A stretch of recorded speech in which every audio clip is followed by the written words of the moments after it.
Hey y'all, happy Christmas Eve. I'm gonna get right into it because being Christmas Eve, or the day of Christmas Eve, uh, you know, lots going on. But just to show you, I do have on my Timu earrings. I really do like these. The quality is great. And the little necklace that matched. Should bring you guys a little closer so you can see. So here's the necklace. This chain actually is a nice chain. And then here's the earrings. And again, I feel like this is something I would have got at Claire's.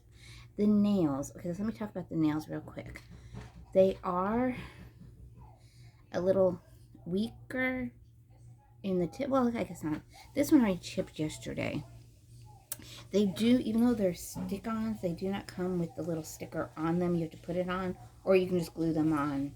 So even though it says, say, press-ons, they don't have the sticker right there where you can peel it off. Yes, I still have my Star of David. Always. It doesn't come off. And I've got the my cuff that I got from Timu. I really like the Christmas tree. So, let's get started though. Oh, the dress. Let me do a quick, so you guys can see the dress. So I did get it in a 3X. So I wanted to make sure it would be loose. Fits very loose, but it fits nice. It doesn't look too big. This part of the dress is very thick, not thick, but nicely made.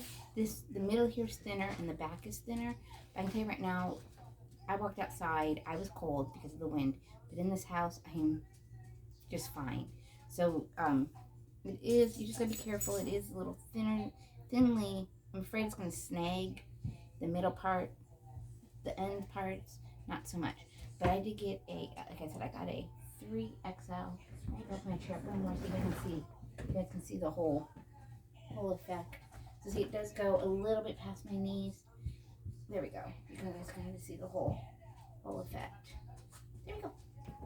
So let me get this story started so we can get Molly's book read. And then I got some thoughts about it, which I'll do after we read the whole book. So, okay, see? Popped right off. We'll have to take care of that one. All right, let's go. So we are in chapter 9. And you'll get 2 chapters today. Because I messed up and thought I missed a chapter. Okay, not in chapter 9. I'm sorry, chapter 10. We're in chapter 10.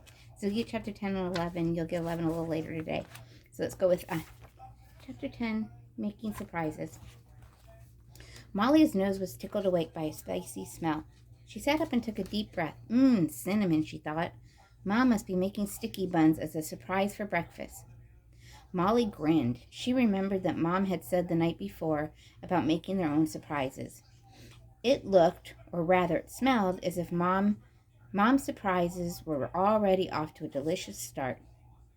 Molly rolled out of bed and pulled on old corduroys and a flannel shirt. They had a nice, soft, easy, vacation-y feel. In them, Molly was ready for something unusual to happen. If only I had a doll, she thought,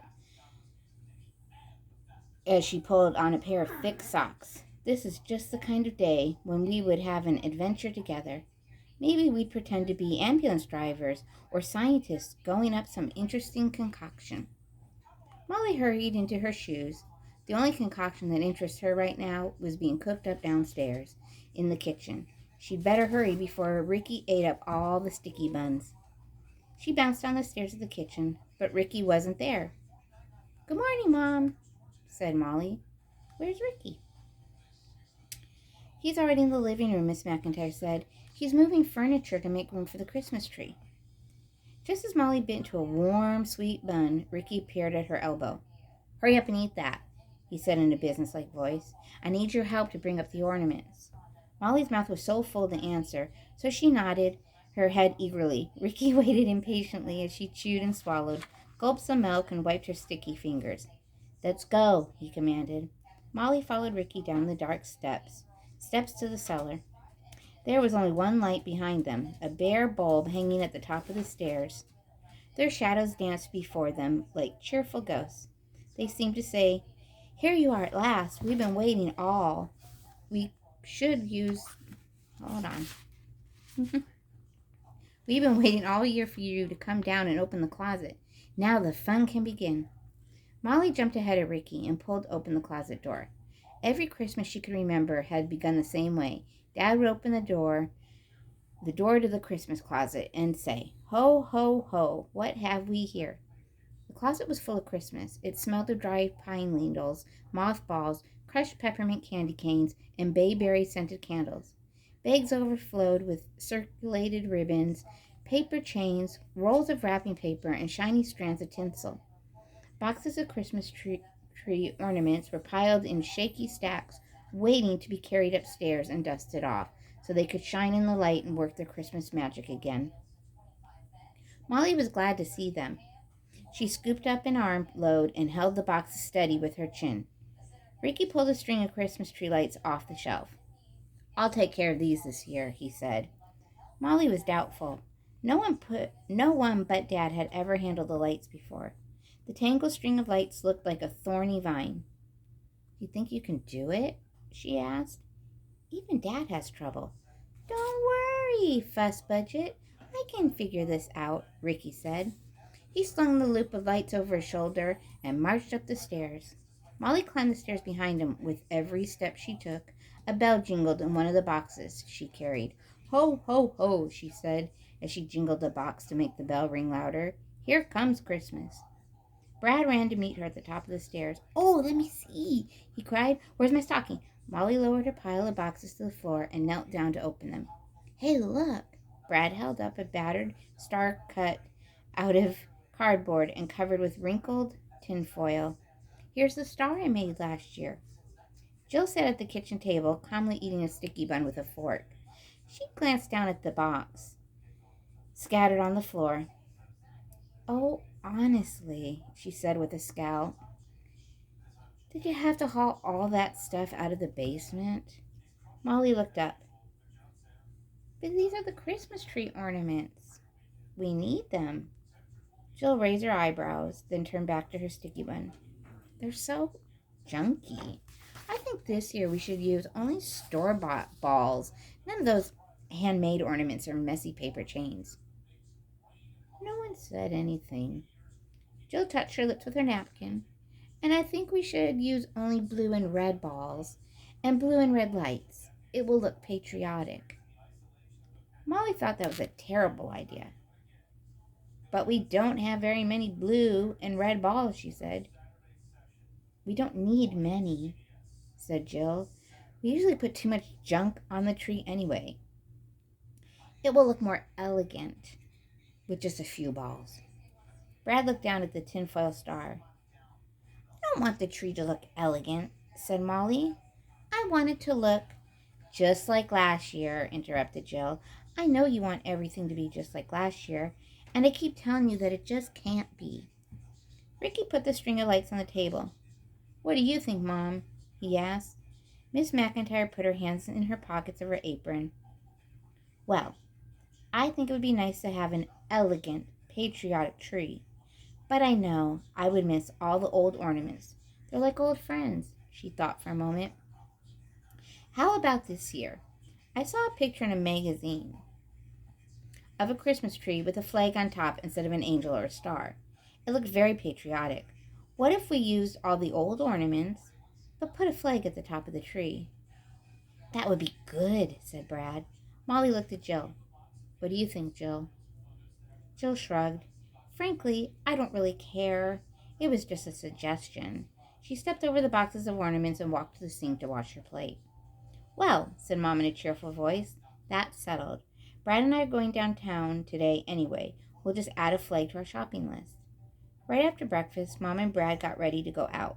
Brad's pockets were so full of pennies he'd saved for buying presents as he clanked when he walked. You sound like a walking piggy bank," said Jill. Miss McIntyre put on her coat. She said, "We'll have lunch in town, but we'll be back before Graham and Grandpa get here with the Christmas tree." No sooner had Mom and Brad disappeared from sight than the phone rang. Ricky was on his hands and knees trying to untangle a string of lights stretched across the living room. "It's probably for you, Jill," he said. "It's always for you." Jill picked up the telephone. "Hello?" "Oh, hello. Grammy," she said with a smile. "No, Mom's not here. She and Brad are shopping."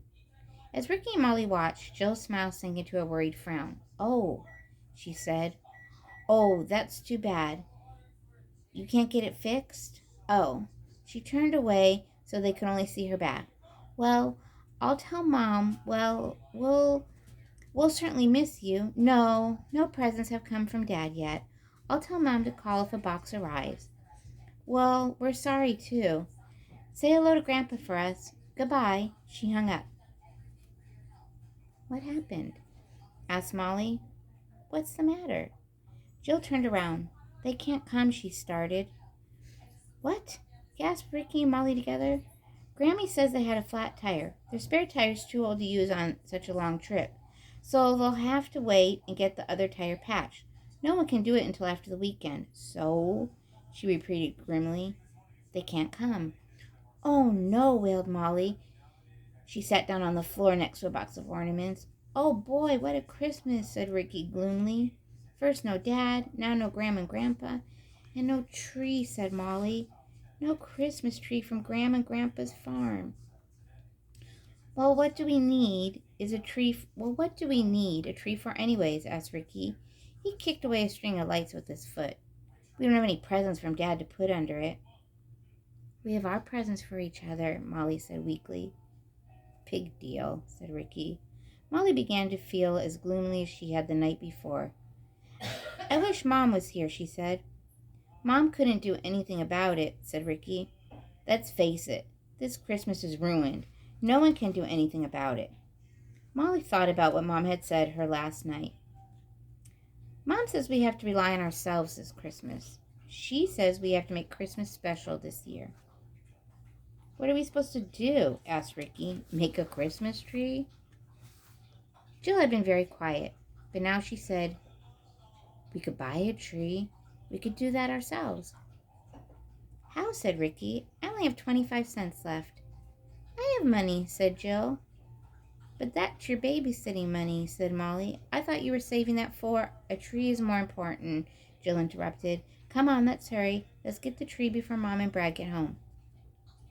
"Wait a minute," said Molly. She ran upstairs, rummaged in the closet, then ran downstairs again. "Here," she panted. She showed Jill a lumpy package wrapped in red paper. This was my Christmas present for Brad. It's 50 pennies. We may need it." Jill nodded briskly. "Good," she said. "Now we have plenty." Jill led the way. Molly and Ricky hurried to catch up. "But where will we get a tree?" asked Ricky, as he stumbled along trying to button up his jacket. "Boy Scouts are selling trees at the school," said Jill. "Hurry up." The Boy Scouts had created a small forest of pines in a corner of the school playground. Molly, Jill, and Ricky walked through it slowly, examining each tree carefully. Finally, Jill stopped. "This is it," she said. Molly looked at the tree. It was tall and skinny. There were so many gaps between branches that it looked like a comb, with most of its teeth missing. "This one?" she asked. "But—" Ricky jabbed her with his elbow. He pointed to the price tag. Suddenly, Molly understood. This was the only tree they could afford to buy. Jill gave all her babysitting money to the Boy Scout in charge. Ricky handed them his 25 cents. Molly poured 50 pennies into the Boy Scout's hand. They each grabbed on the trunk of the tree and headed home. "Well, at least it's not heavy," said Ricky. Molly looked at the tree. It was scrawny, but it had the sharp pine scent that meant Christmas. Molly broke off a needle and bit it. A bitter, piney tangy filled her mouth.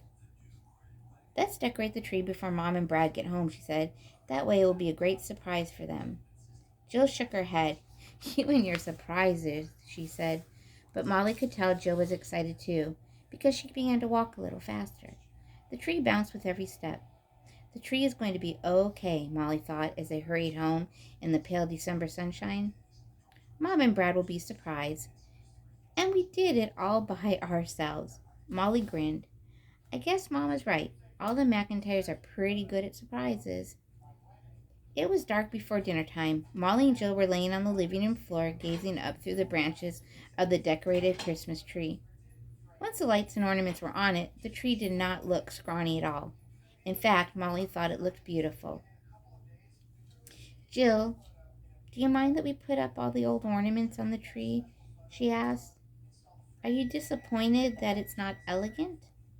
No, said Jill.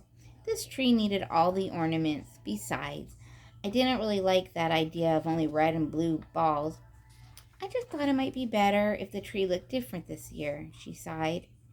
See, when everything looks the same as last year, it just makes me miss Dad even more. Everything is the same except for one big horrible difference.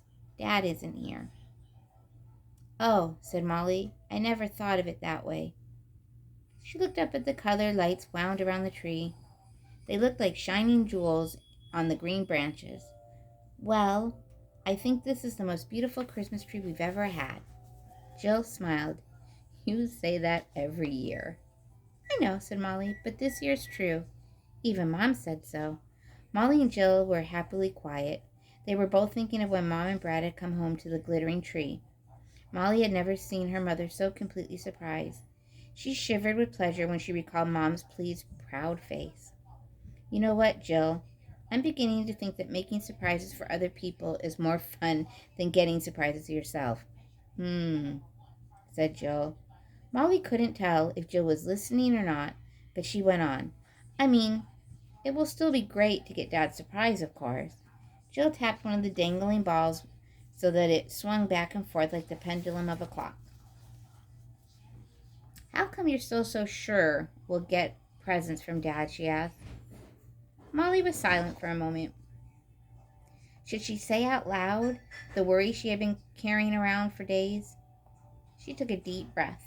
Oh, Jill, Molly said, I have to keep thinking a package will come because if it doesn't, I'm scared it means, she stopped. Jill rolled onto her side. If nothing comes, it means Dad may be hurt or stuck or lost. It means maybe he couldn't send any presents. Molly nodded. It was kind of a relief to know that Jill shared the same heavy worry. It's not really the presents I care about, she said. I just hope a box or something, even a card or a letter will come so we know Dad is okay. I know what you mean, said Jill. I'm worried about exactly the same thing. Molly looked up through the tangle of branches. Brad's tinfoil star was near the top of the tree, next to a yellow light. Please let Dad be okay, Molly wished. The tinfoil star seemed to twinkle, just like a real star, that was trying to reassure her. Molly wondered if Jill saw it too. And guys, so we're almost there. So you're going to get another one later today. And then we have one left, which I will probably post on Christmas Day sometime. I just don't know when.